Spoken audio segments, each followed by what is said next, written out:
Now we have studied concentration of solution. Definition of concentration: a amount of solute which dissolve in unit volume of solution or unit mass of solvent is called concentration of solution. Dear students, concentration methods total number of 9 है जिसे हमें पढ़ना है. वैसे देखा जाए तो concentration को 2 टाइप में क्लासिफाइड किया जाता है. First one that is quantitative concentration and second one that is qualitative concentration. But study of qualitative concentration is much difficult, so we are studied quantitative concentration methods.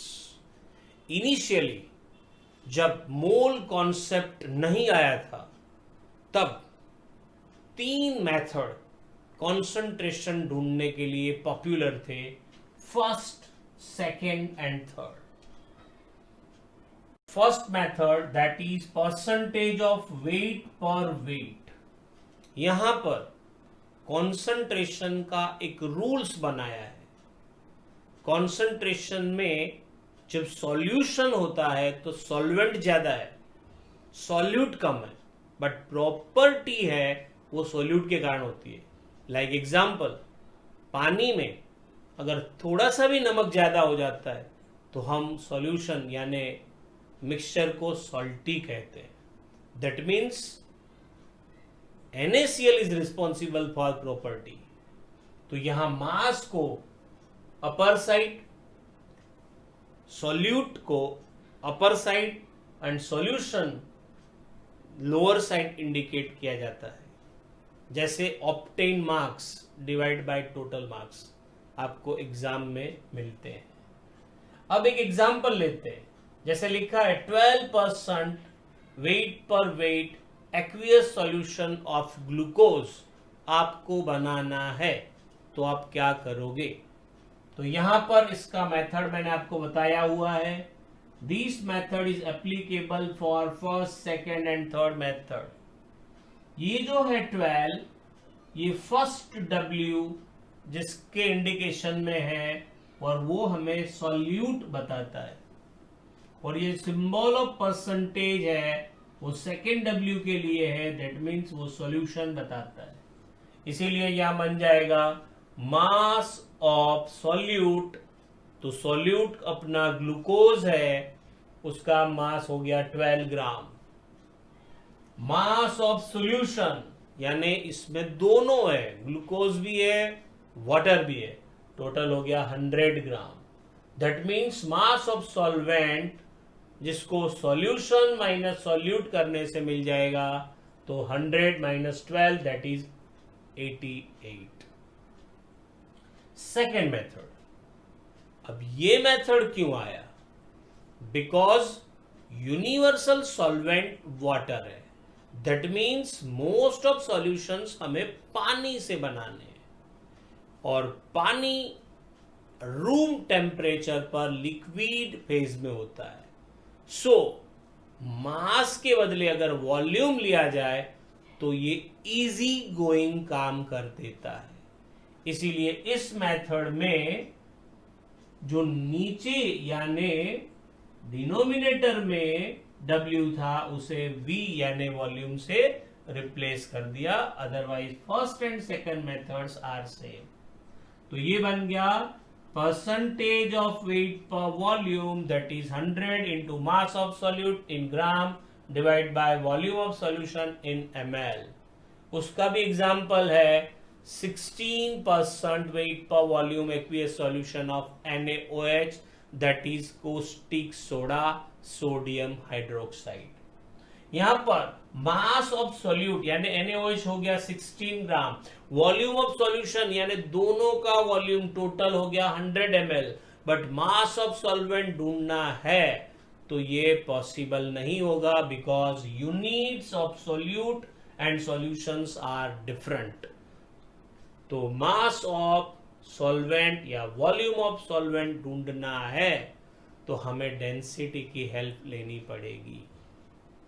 Third one, ये formula इसीलिए derive करना पड़ा कि अगर solute भी liquid है और solvent भी लिक्विड है तो ये फॉर्मूला आ गया percentage of volume by volume.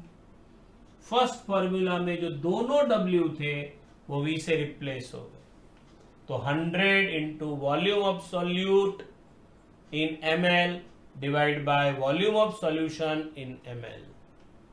Meaning of 6.4% volume by volume aqueous solution of ethanol, तो इसका मतलब आपको ढूंढना है। तो बोल सकोगे आप क्या हुआ? यस, फर्स्ट आएगा वॉल्यूम ऑफ सॉल्यूट, क्या होगा 6.4 ml।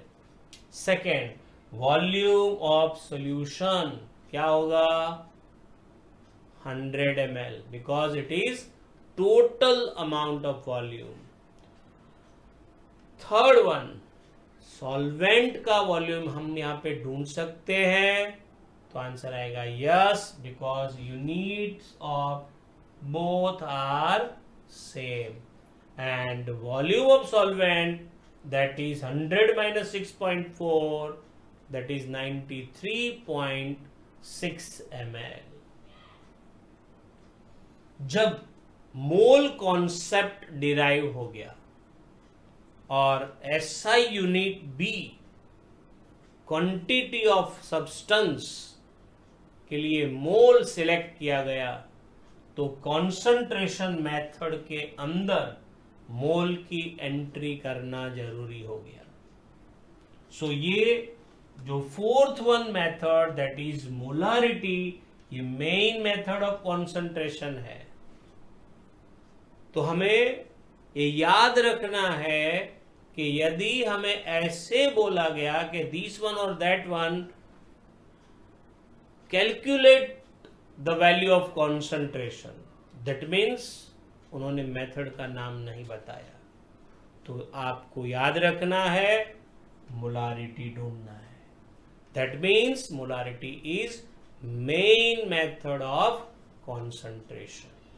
अब मोलारिटी का सिंबल बना कैपिटल M, जिसमें सॉल्यूट के लिए मोल और सॉल्यूशन के लिए लीटर, ये सिलेक्ट हुआ, तो एक तरह से मोलारिटी का ये यूनिट भी बन गया मोल पर यूनिट। पर मैं आपसे यहां एक क्वेश्चन पूछूंगा, आप मुझे मोलारिटी का SI यूनिट बता सकते हो? इफ नो, तो लास्ट में इसका आंसर मैं बताऊंगा। Molarity is equal to mole of solute divide by volume of solution in litre, but we know that mole is equal to mass by molar mass, तो ये B बन गया formula नया। Molarity is equal to mass of solute in gram by molar mass. यहां ध्यान से देखना है, ये मोलर मास जो है वो डिनोमिनेटर में आ गया, तो मोलर मास ऑफ सॉल्यूट हमें लिखना होता है, पर हमने यहां पे सॉल्यूट इंडिकेट नहीं किया है, बिकॉज डिनोमिनेटर में ऑलवेज सॉल्यूशन या रेयर सॉल्वेंट लिखना है। इसी को शॉर्ट फॉर्म में मोलारिटी इज इक्वल टू ग्राम पर लीटर बाय मोलर मास भी बोला जाता है। C, ये भी मेन फॉर्मूला बन जाता है, बिकॉज जनरली केमिस्ट्री के सारे एक्सपेरिमेंट mls में होते हैं, सॉल्यूशन यानी टेस्ट ट्यूब में आप करते हो। तो molarity is equal to mass of solute in gram into 1000 by molar mass into volume of solution in ml। यहां पर ये लीटर जो था वो ml में कन्वर्ट किया, तो ऊपर 1000 आ गया। ये D and E formula which is not available in text book, but it is most important for JEE और NEET, so ये डिराइव किया गया है। तो ये D फॉर्मूला है, इसको डिराइव करने के लिए हमने यहां सेकेंड फॉर्मूला एंड 4.C यानी ये फॉर्मूला, इन दोनों की हेल्प से ये डिराइव किया है molarity is equal to percentage of weight per volume into 10 divide by molar mass. And ये लास्ट वन जो है ई formula, that is molarity is equal to percentage of weight per weight into 10 into d for density divide by molar mass. ये formula आपको खुद derive करना है। इस फॉर्मूला के डेरिवेशन के लिए आपको 3 फॉर्मूला की जरूरत पड़ेगी। Number 1 first percentage of weight per weight formula, number 2 4C, and number 3 formula of density. Next session में आगे बढ़ेंगे।